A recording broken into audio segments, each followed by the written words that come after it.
जबलपुर में मध्य प्रदेश की सबसे बड़ी प्रस्तावित शुभम करोति मंगलम। प्रभु श्री राम की कृपा आप सभी पर बनी रहे। मैं रूपाली श्रीवास्तव आप सभी का हार्दिक स्वागत करती हूँ, अभिनंदन करती हूँ। आज हम चर्चा करने वाले हैं चंद्र ग्रहण के विषय में।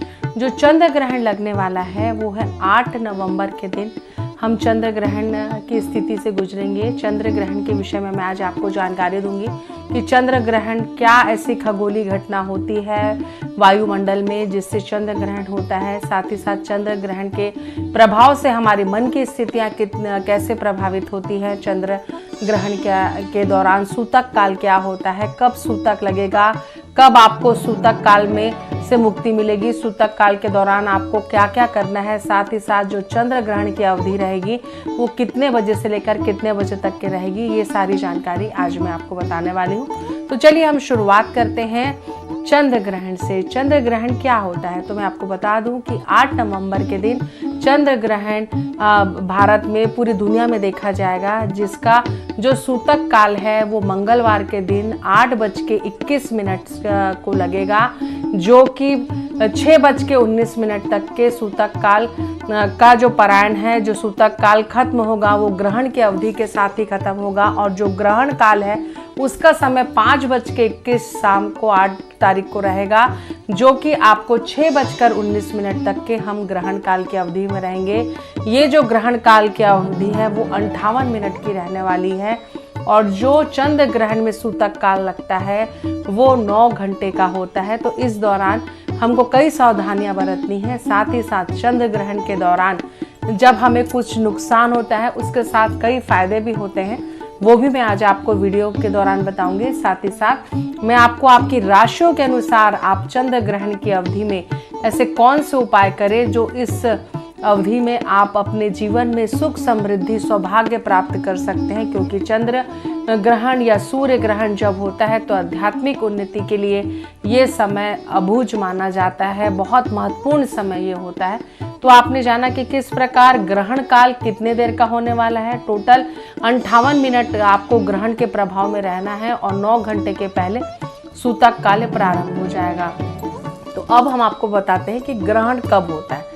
जब सूर्य, चंद्रमा और पृथ्वी एक संप्रेषण में आ जाते हैं तब ग्रहण काल चंद्र ग्रहण होता है। जब चंद्र की पूरी छाया पृथ्वी से ढक जाती है तो जो चंद्र का जो कलर होता है वो रेडिश हो जाता है, जिसे हम ब्लड मून भी कहते हैं। उस समय चंद्र ग्रहण की घटना घटती है। चंद्र ग्रहण भी 3 प्रकार का होता है, पूर्ण चंद्र ग्रहण, आंशिक चंद्र ग्रहण और उपछाया चंद्र ग्रहण। तो ये तीनों जो चंद्र ग्रहण होता है उसका प्रभाव जीवन में अलग अलग होता है कि ये चंद्र ग्रहण पूर्ण कब हो रहा है, आंशिक कब हो रहा है, या उपछाया के प्रभाव से चंद्र ग्रहण कब होने वाला है। जब चंद्रमा पूरी तरीके से पृथ्वी से ढक जाता है और उसकी रोशनी पृथ्वी पर नहीं पड़ती और साथ ही साथ चारों ओर अंधकार छा जाता है और चंद्रमा का कलर जो बिल्कुल रेडिश हो जाता है, जिसे हम ब्लड मून भी कहते हैं, उस समय पूर्ण चंद्र ग्रहण होता है। और जब चंद्रमा की छाया के प्रभाव से जब सूर्य, चंद्रमा और पृथ्वी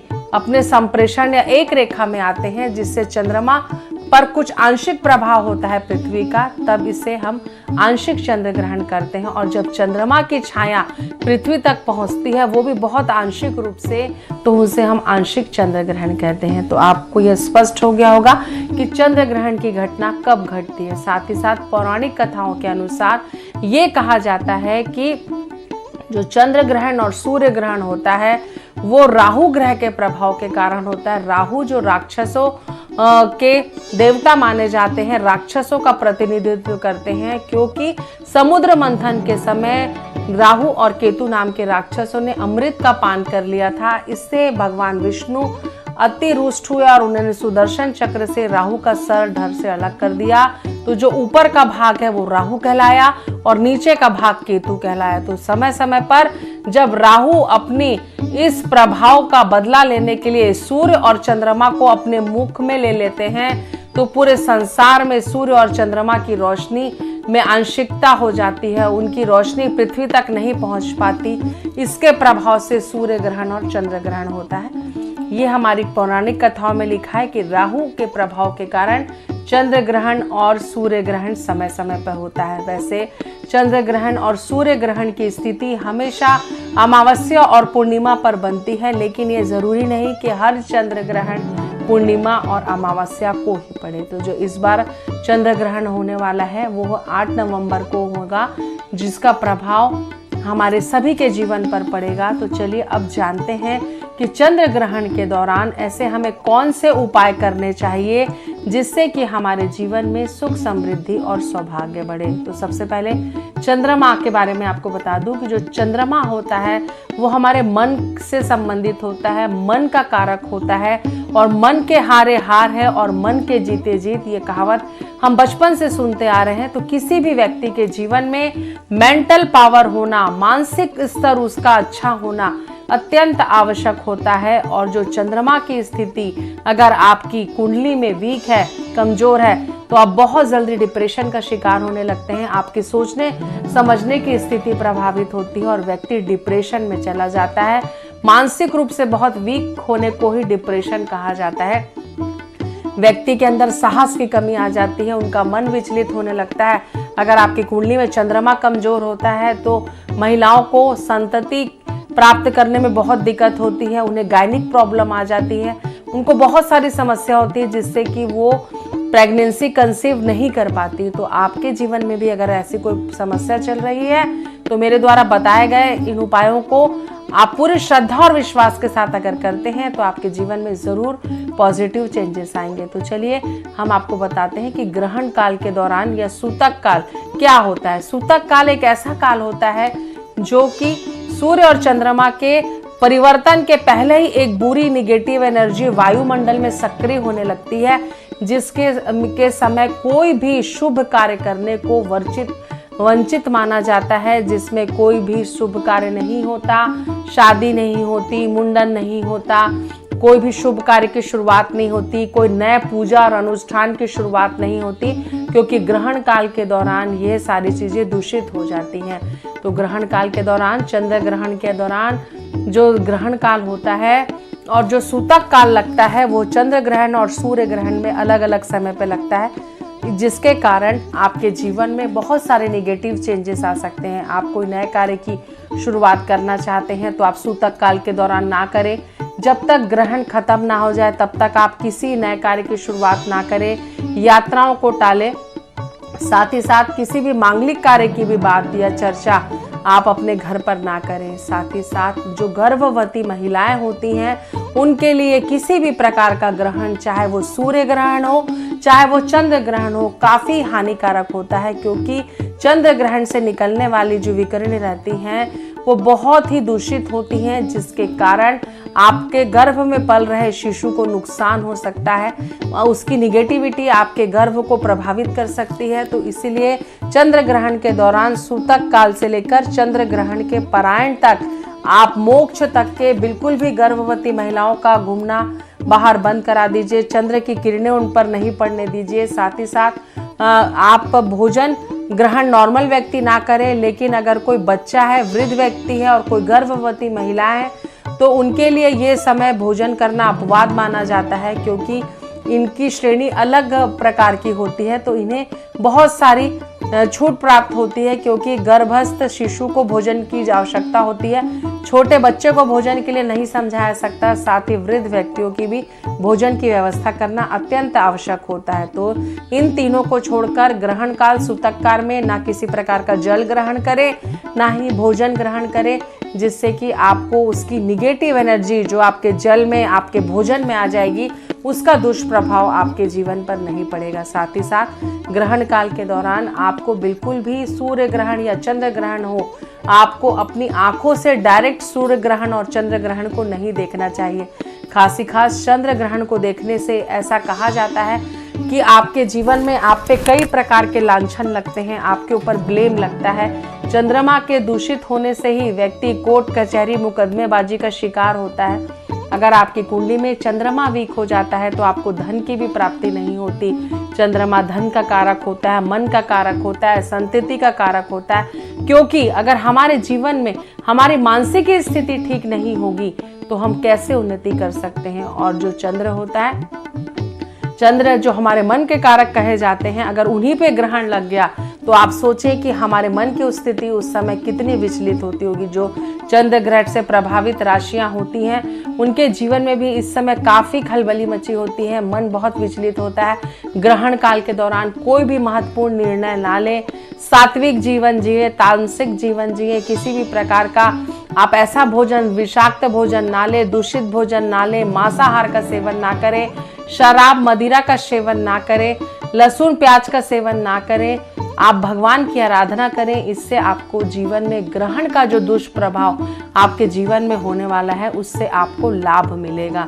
तो ग्रहण के प्रभाव से बचने के लिए सबसे अच्छा मार्ग है कि हम आध्यात्मिकता की तरफ अपने मन को लेकर जाएं और श्री हरि, भगवान विष्णु, देवों के देव महादेव, हनुमान जी की आराधना करें, श्री राम की आराधना करें और अपने जीवन में चल रहे इस कष्टों का नाश करें। तो चलिए, आपने जाना कि किस प्रकार ग्रहण कब लग रहा है, सूतक काल में आपको क्या करना है, क्या नहीं करना है।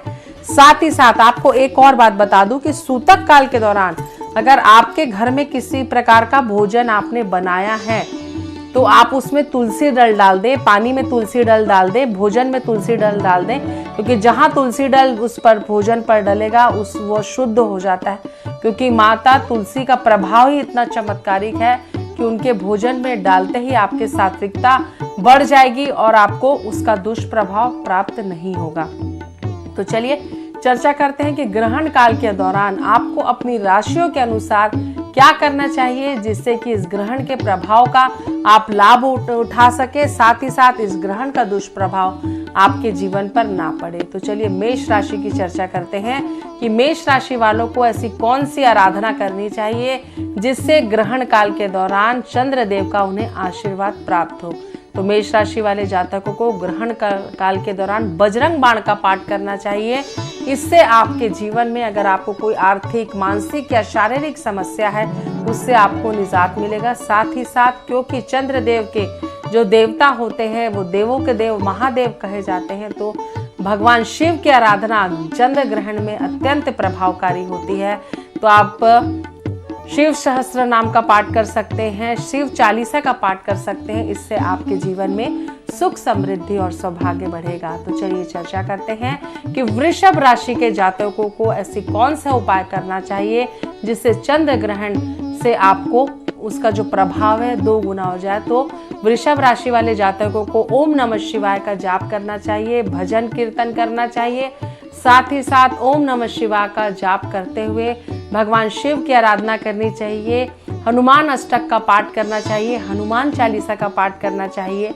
भक्तजन चाहें तो सुंदरकांड का भी पाठ कर सकते हैं, क्योंकि 58 मिनट की अवधि के दौरान अगर आप अपना पूरा समय भगवान के भजन कीर्तन में लगाते हैं, उनको प्रसन्न करने पर लगाते हैं, तो त्रिदेवों का आशीर्वाद आपको जरूर प्राप्त होगा और चंद्र ग्रहण के दुष्प्रभाव से आपको जरूर मुक्ति मिलेगी। तो चलिए कर्क राशि वाले जातकों को क्या करना चाहिए आपको बताते हैं। कर्क राशि वाले जातकों को ओम नमः शिवाय का जाप करते हुए शिव जी की आराधना करनी चाहिए, शिव चालीसा का पाठ करना चाहिए, जिससे कि उनके जीवन में सुख, समृद्धि और सौभाग्य बढ़ेगा। तो चलिए सिंह राशि वाले जातकों को क्या करना चाहिए आपको बताते हैं। तो सिंह राशि वाले जातकों को ग्रहण काल में आदित्य हृदय सूत्र का पाठ करना चाहिए, सूर्य देव के मंत्र का जाप करना चाहिए, उनके बीज मंत्रों का जाप करना चाहिए।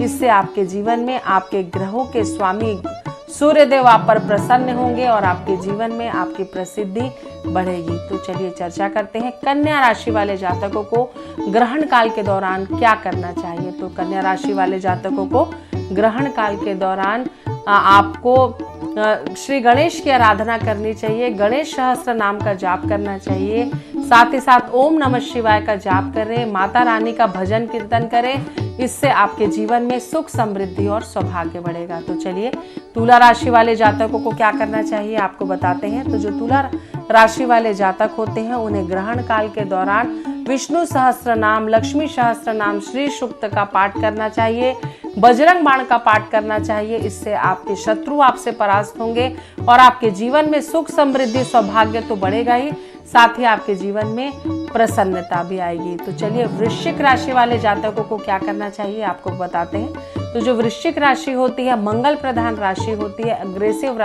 राशि होती है, तो आपको इस दौरान हनुमान चालीसा और सुंदर कांड का पाठ करना चाहिए, रामायण की पंक्तियों का जाप करना चाहिए, रामायण के दोहे का जाप करना चाहिए, राम रक्षा स्तोत्र का जाप करना चाहिए, मंत्रों का उच्चारण करना चाहिए।